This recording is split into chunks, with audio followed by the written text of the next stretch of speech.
Hello, welcome to Dad's Time Out. I'm joined with Chan here today, and we're talking about the change of mindset required for having your first child. But before we start, if you haven't subscribed yet, subscribe now. And if you have, get your partner's phone and click subscribe there as well. And also, this channel is made possible by sponsors and contributors. So if you do want to help us financially, visit leadbrands.com.au. But now all that's over, change in mindset, Chan. Yes. Did you have to go through a change in mindset yourself? Was it a big thing? I mean, that's a stupid question because I know I've changed in mindset as well. But we were talking just beforehand about from the time of being a dad and also before being a dad. There's a big change and a big journey. Massive. Absolutely massive. Yeah.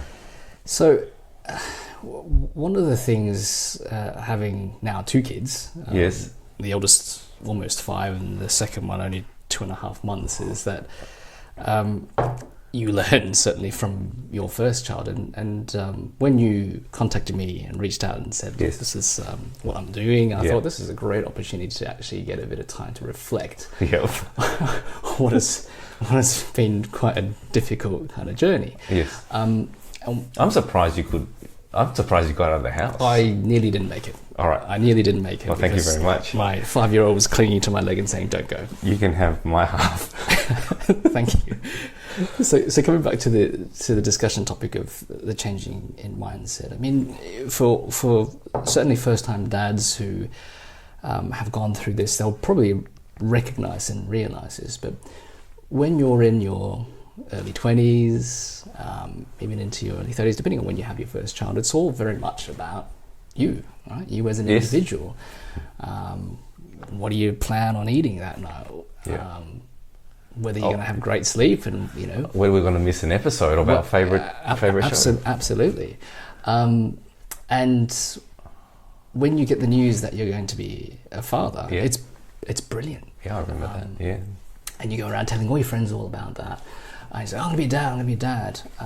And at that point, actually, you have no idea what it is like to be a dad. You have absolutely no idea what's going to hit you when that comes. And it's quite different for expectant mothers because they see physical changes, they feel physical changes about them in growing a new human being. But for the fathers, it's very much unchanged. We had the easy part, right? Yeah, we go around high-fiving all our mates saying, I'm going to be a dad. That's right. And we've done our part. We've done our bit. But for the 9 months after that, for the dads, nothing has changed. No. And it's not until you have to take your partner to the hospital, for example, and you're in the theatre and your child is born, and at that moment it absolutely hits you that you have this an amazing responsibility to take care of this one child, and that happens in an instant.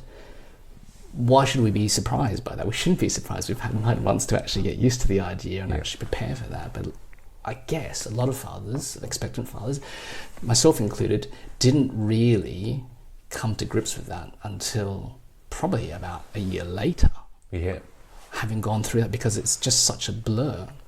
And so I thought this was an interesting topic, because if you could reverse time, what would you say to your younger self around trying to be a bit more prepared on this particular topic? That's a really hard one, because I don't think I'll listen to myself. Yeah. I'm saying, older self, you have no idea what you're talking about, right? I'm going to be a dad, you know. But looking back now, there probably could have been a number of things that could be done that would have made life maybe a little bit easier. I'm not saying that I would have listened to my older self as well, because it's a little bit too serious. Yeah. It's a little bit too serious. So one of those things is around planning. And when you have a child that comes into your life, it's like this little mini explosion. Then you have to try and contain that and actually try and operate your life, your partner's life, but also this new life. So all the things that you used to do as a couple together prior to a child coming on, such as cooking and cleaning, going out and doing the shopping, being able to go out and do what you want, those things still have to happen. but they have to happen in the context of a brand new life, taking up pretty much most of your time. The child will require feeding, changing, burping. The burping, that's... you just think, all right, you've had your feed, go to bed. Yeah, but it's not that easy. No, it isn't. And all these things and all these nuggets of information don't come in a handbook. We hear this time and time again. You don't get taught at school. You get information from your parents, but it's probably about 30 to 40 years old. Yes. And so what do you resort to? You resort to forums. And it's great to have a channel like this, because at least expectant fathers can look at this and go, oh gosh, what's coming down the line? Is this what these old guys are? Is this what these old guys are thinking? Yeah. But they'll get there. Yeah. You'll get there. Yeah, absolutely get there. So for us, it was pretty difficult. My wife and I had an agreement that we would do things equally. Yes. But for fathers, I don't think they've quite realised what equal sometimes means and what you've actually signed yourself up for. Yep. And it takes a degree of mindfulness to realise that actually when you've signed up to that being equal, it means equal for everything. Yeah. Feeding, doing nights, and doing all of those things that you need to just survive. So that's a bit of a snapshot of what I think I mean by looking back and trying to get myself some tips. Yes. So yeah, that's right. It's like you think you don't have time now. I'll go back and tell myself, before we have our two children, you think you're busy now. Just wait. Just wait till they can crawl. You think you can do your work on the sofa on your laptop. Just wait till they can crawl and mash those buttons. Yeah. But it's a really difficult thing to communicate to other people. Yeah, absolutely. Yeah. So, any tips for expectant dads? Anything to wrap it up in that you can tell an expectant dad today who's about to have a child, maybe in a few months' time? Yep. What sort of preparation? How can they get their mind ready for what is to come? The biggest shock probably for an expectant father is the fact that their time is no longer theirs. Right. The time that you think you're going to be able to spend with your mates doing those things that you used to like, you need to be pretty realistic about this. If you're going to be that parent in that child's life, you need to be there 100% of the time. That means changing that focus completely away from you and putting that focus on your child first, and become second. Yes. So I think communication is massively important, to sit down with your partner and say, how are we actually going to do this? So let's talk through, for example, in the lead up to baby arriving, but shortly after, as soon as that baby arrives, in that first week, what's that first week going to look like? And can we repeat that? Yes. And it's not necessarily that first week is going to be representative of the rest of the year, because as you know, babies grow and they change and they go through phases, and you have to constantly adapt and constantly reevaluating. Are we being there for each other? Are we doing what we can do for our child and for each other? Is the time that we're spending at the moment in the right proportions as well? Is my partner spending too much time and getting completely exhausted? Am I spending not enough time on myself?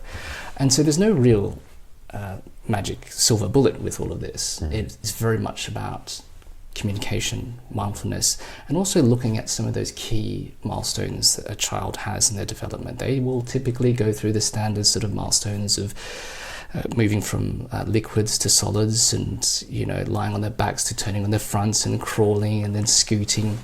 And all of those things come with their own sets of challenges. And you just have to be very much living it in the moment, but also looking a little bit further ahead to make sure that you know what the next milestone is, and being actually a little bit more prepared. And I wish there were some more tools and aids out there for dads and for parents. But just because a mother gives birth to a child doesn't necessarily mean that she's going to be a fantastic mother. They're on learning journeys as well. And we are human. Yeah.